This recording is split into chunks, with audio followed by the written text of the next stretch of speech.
आज सूरज हमें जीवन देता है, लेकिन कल वही हमें खत्म भी कर सकता है। सूरज भी बाकी सभी तारों की तरह एक दिन जरूर ढह जाएगा और उसके ढहने से पहले जो हलचल मचेगी वो नज़ारा वाकई हैरान कर देने वाला होगा। हमारा यह सूरज भी एक तरह से एक्सपायरी डेट वाला है और बहुत ही दूर के भविष्य में जब यह मर जाएगा तब पूरा सौरमंडल पूरी तरह बदल जाएगा।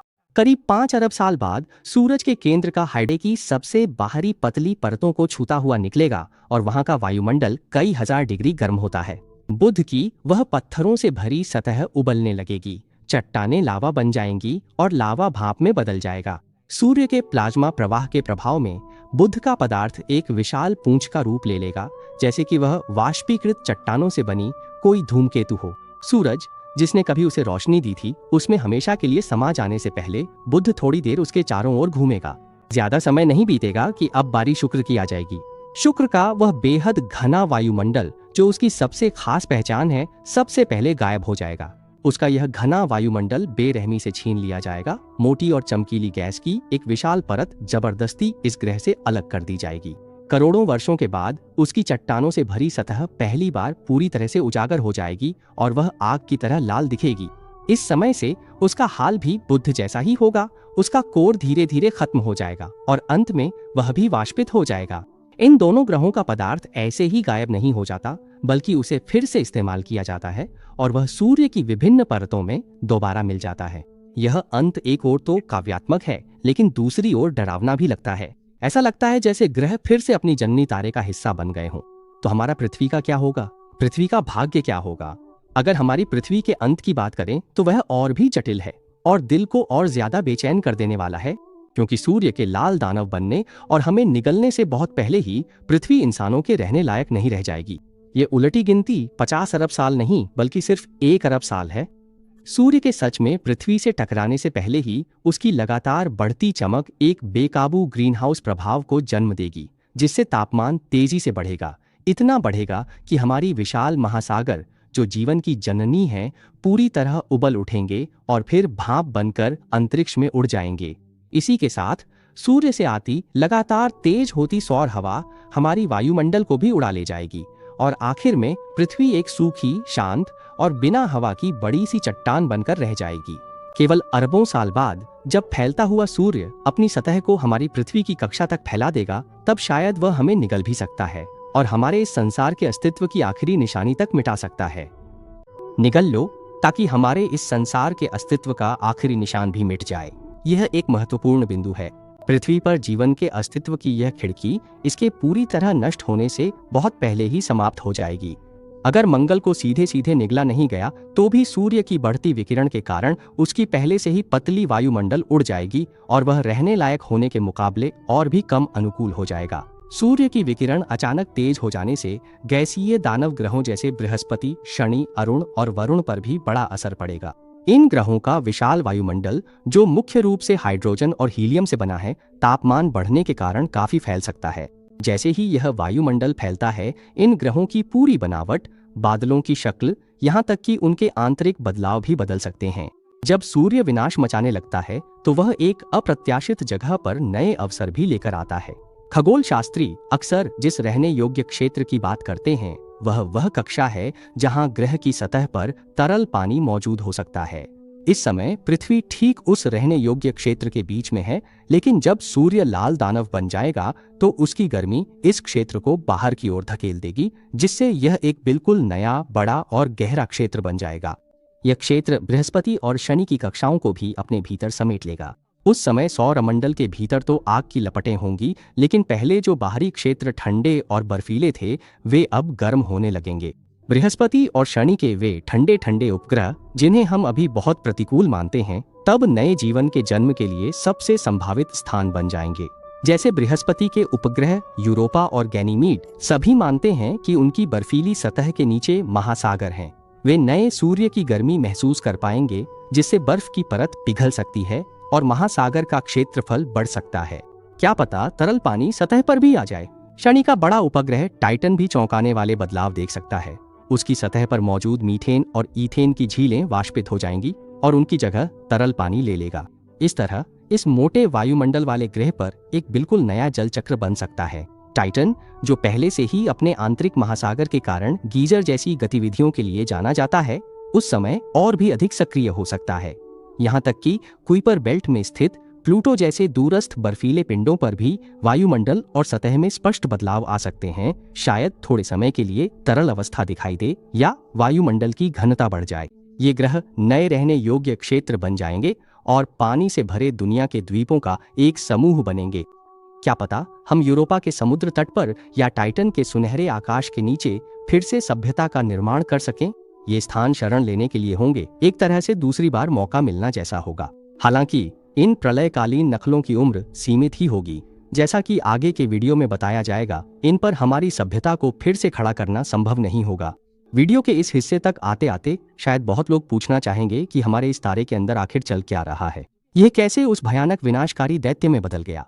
हमारा सूरज, जिसने हमें जीवन दिया, लगभग 5 अरब सालों से पूरी तरह स्थिर रहा है, एकदम एक आदर्श संतुलित परमाणु भट्ठी की तरह। लेकिन आखिरकार ये संतुलन कैसे बना रहता है? गुरुत्वाकर्षण मानो वह हर चीज को केंद्र की ओर खींच लेना चाहता है।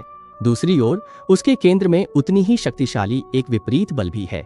यह शक्ति है नाभिकीय संलयन से उत्पन्न होने वाली रोशनी और ऊष्मा। 15 मिलियन डिग्री सेल्सियस की अत्यधिक गर्मी में हाइड्रोजन को हीलियम में बदलने की प्रक्रिया होती है। तो आखिर नाभिकीय संलयन इतनी सटीकता से कैसे चलता है? सूर्य के केंद्र में दबाव और तापमान इतने अधिक हैं कि हाइड्रोजन परमाणुओं के सभी इलेक्ट्रॉन छीन लिए जाते हैं और केवल नाभिक यानी प्रोटॉन बचते हैं।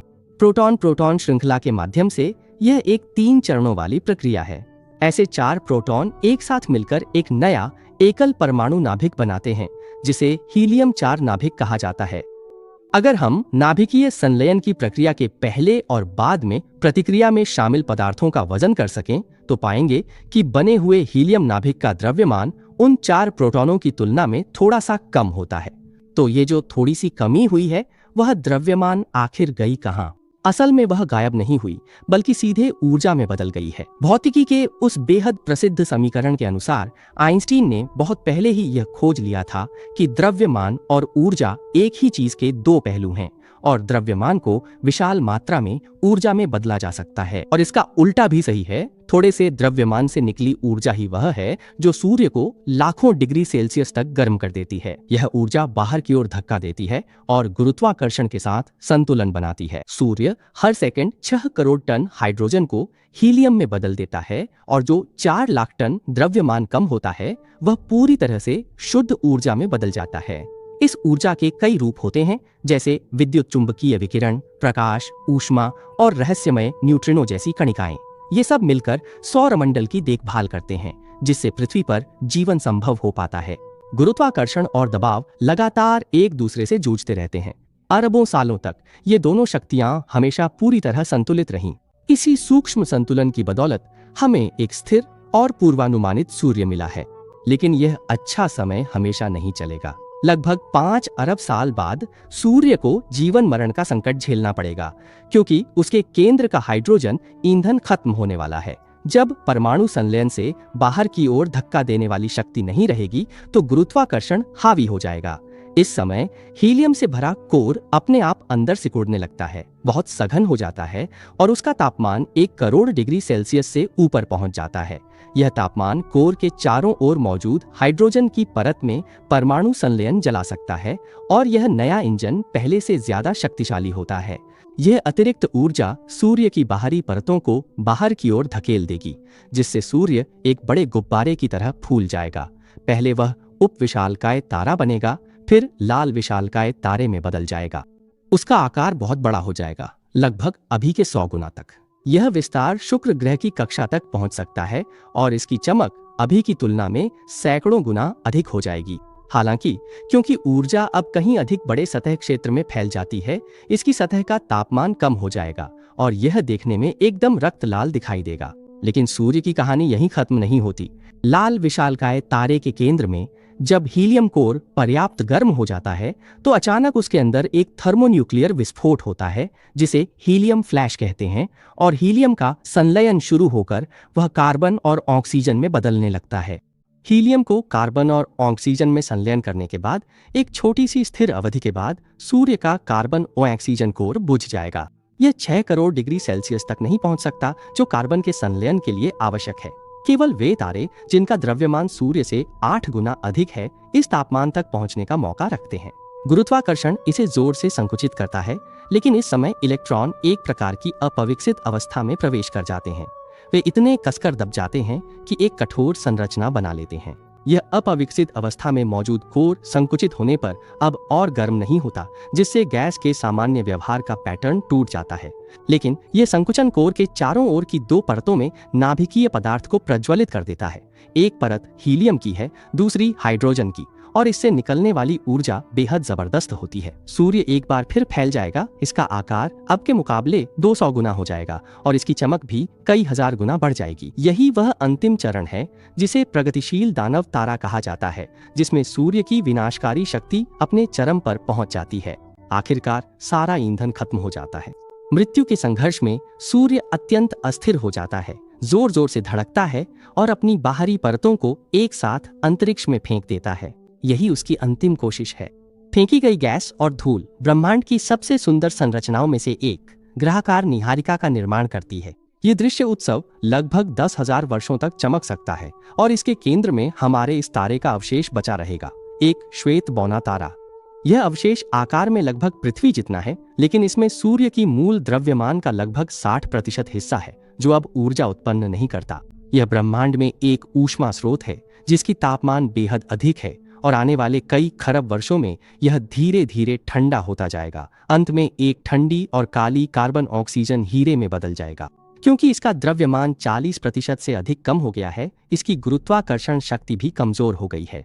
बचे हुए ग्रह और उपग्रह अब बहुत दूर चले जाएंगे और एक बड़े, अधिक अंधेरे, अधिक ठंडे सौरमंडल में वे और भी चौड़े पथों पर परिक्रमा करेंगे। यही है वह भाग्य जो बाहरी उपग्रहों पर मानवता के शरण स्थलों का होगा। जिन कारणों ने इन हरित द्वीपों को बनाया, वही उनकी दुखद परिणति का कारण भी बनेंगे। श्वेत बौना यानी हमारे सूर्य का अवशेष अब कोई भट्ठी नहीं रहा, बल्कि एक ठंडा होता हुआ हीटर बन गया है। जो कभी बर्फ की परतों को पिघला सकती थी, वह गर्मी अब नहीं रही। जो कभी आशा की किरण थी, वह रोशनी अब ठंडी आकाश में एक दूरस्थ बिंदु बन जाएगी। और भी चौड़े कक्षाएं इस प्रक्रिया को और तेज कर देंगी। इन नई दुनियाओं को फिर से उसी अंधेरे और ठंड में धकेल देंगी जिससे वे कभी भाग निकली थीं, और जीवन फिर से टिक नहीं पाएगा। तो फिर हमारा आखिरी समाधान क्या है? अगर हमारा अपना सौरमंडल हमेशा हमारा घर नहीं रह सकता, तो जवाब बिल्कुल साफ है। हमें अपनी नजरें और दूर तक ले जानी होंगी और अगला बड़ा कदम उठाना होगा। मानवता को अगर लंबे समय तक जीवित रहना है, तो हमें एक ग्रह से दूसरे ग्रह नहीं, बल्कि एक तारे से दूसरे तारे तक जाना होगा। हमें इंसानों को एक अंतरतारकीय सभ्यता बनना होगा। इतनी बड़ी चुनौती तो जैसे किसी विज्ञान कथा उपन्यास की कहानी हो, लेकिन आज हमारी हर एक खोज, हर एक हल किया गया समीकरण, हर एक नई सामग्री की खोज और पृथ्वी से बाहर उठाया गया हर कदम, ये सब भविष्य के सभी लोगों के लिए हैं।